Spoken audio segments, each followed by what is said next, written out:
let's give some basics, or before we get into the deep stuff, let's just talk. Let's give some basics or some things I want to do inquire from the others. Walk me through the Santa Fe Institute. What was it about? We're going to be the time at the math, and this was in the late '90s. Yeah. So they're not going to hear me on this part, right?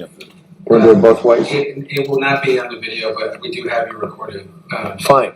Remember, when you're answering on these questions, I'm not in the shot, and they're never going to hear my voice. So a little bit, you got to repeat in your answer. You got to repeat voice. What my question was. Pretty sure I can hear his voice. Okay. Santa Fe Institute. Why, when you're at the top of your game on Wall Street, do you decide to finance, which was at the time, or endow, or become the donor or sponsor, however you want to say it, for what was considered the most cutting-edge group of mathematicians in the world? Action. So Santa Fe Institute in the late 80s, early 90s, I was interested, I was on the board of Rockefeller. So that starts, Rockefeller University, formed by John D. Rockefeller to sort of give back to the community, east side of Manhattan, except it was old. It was sort of old-fashioned. They were talking about medicine, and medicine by itself was, again, subject to the ideas of science. They were trying to use science to find cures for disease. And I said, no, we need to do something different. We need to start interdisciplinary work. So that's one of the most prestigious research places in the world, correct? Yes. Okay, how did a guy like you get on the board of a blue blood, internationally known, hard research, Nobel Prize winners all over the place? How do they pick? What is a blue blood? Is that like supposed to be a Jew or a lizard person? I'm not sure. Or just a stockbroker? Or are they all the same? A guy like you, a trader from, or basically some guy from Bear Stearns. Good question. So I was asked to be on the board of Rockefeller, and I think I was on the board of Rockefeller. There was a money manager who said Rockefeller needs someone with financial expertise because the university is growing, and there's lots of new things. You have to, again, we go back to the original discussion the last time.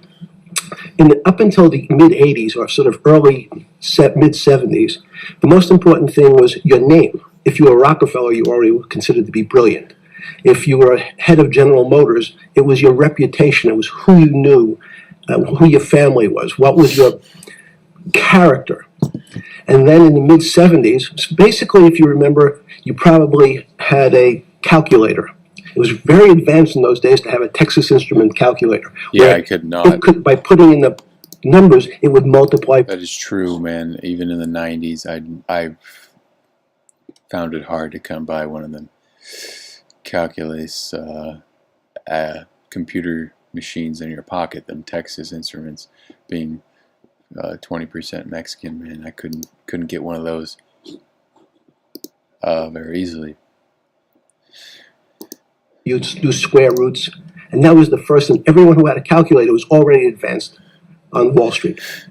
A simple almost like your accountant. The most important parts of business were really now going to calculations. So it's not only mathematics, but it's things that could be calculated. Reputation couldn't be calculated. I could give you a 10 on a reputation scale, an 8. What does it mean to have a measurement of your reputation? We'll get to that later. Places like Rockefeller needed someone to say, look, we're entering a different world where numbers and the numbers of company. All right, guys, I'm going to pause this real quick. Little ad break. Cerveza Modelo. This video is brought to you by One More Modelo.